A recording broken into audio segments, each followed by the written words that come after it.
insane death counts, and fear all around. This was the situation in India during the deadly second wave of COVID, peaking at around 400,000 cases per day. A lot of COVID patients suffer a very sudden decline in oxygen level. If unchecked, could result in death. A similar cause of death is silent hypoxia, in which the patient does not appear to be short of breath, yet has rapid decline in oxygen saturation. These were the reasons for a lot of deaths that could have been prevented, because traditional oximeters provide the only option for measuring levels manually. But to detect a rapid decline in level, continuous monitoring is needed. Also, when a person has advanced age, they are likely to experience a decrease in physical quality. One of the weaknesses, physical decline, experienced by the elderly is a weakness in their legs, which make them more susceptible to fall. Factors that cause falls are like stroke, slippery or wet floors, holding places that are not strong or easily held. These days, falls have become a major health problem. According to the statistics of World Health Organization, 646,000 fatal falls have been recorded, and 37.3 million falls that are not so fatal but needs medical treatment have occurred. Existing solutions include computer vision to detect if the person falls. This process is highly susceptible to lighting conditions and very restricted when it comes to covering a wide area.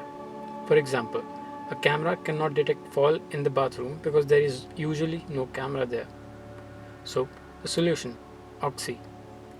It is an affordable 24/7 oxygen saturation and fall detection monitoring device that works in conjunction with a mobile app for regular users and a web control panel for hospitals. It also solves another problem, that is of network and communications. To explain, imagine there is a patient wearing the device, which uses Wi-Fi to connect to the internet and send data to DynamoDB. But if the patient goes to the bathroom, for example, the Wi-Fi connection might get attenuated due to walls and physical obstructions. Another situation, in developing and undeveloped countries, Wi-Fi is still a luxury and very uncommon. So due to these real world conditions, depending on just Wi-Fi and Bluetooth like most other smartwatches and fitness wearables do is a bad idea and not reliable. For this reason, OXY, along with Wi-Fi, also has a GSM module that connects to the internet via GPRS. The GPRS network is available almost everywhere on Earth, vastly improving reliability. The device continuously monitors data from the SpO2 sensor and inertial measurement unit and sends the data to DynamoDB through an API gateway and Lambda function. It can either use Wi-Fi or GPRS to connect to the API.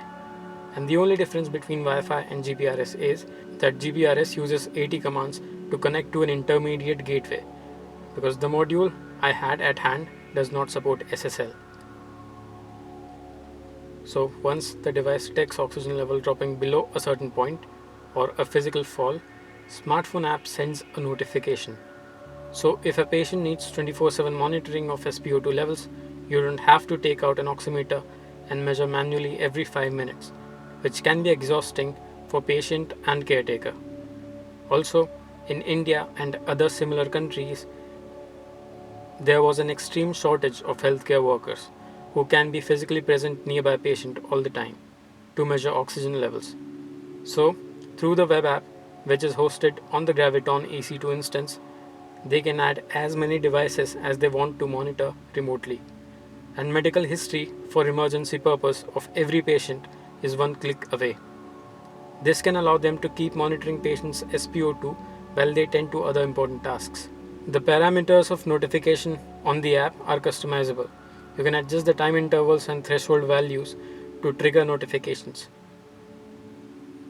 The device can be powered through a battery or USB, with the microcontroller ESP8266 being the brain. The device can also use inbuilt Wi-Fi to connect to the internet, or it can do it through GPRS and SIM 800L module. It also features onboard battery charging and discharging with an overcharge and overcurrent protection.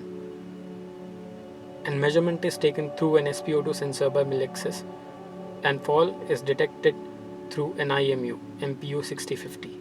The cost of making the device prototype was around $9. If mass produced, the price can come down significantly. The hardware design is not perfect.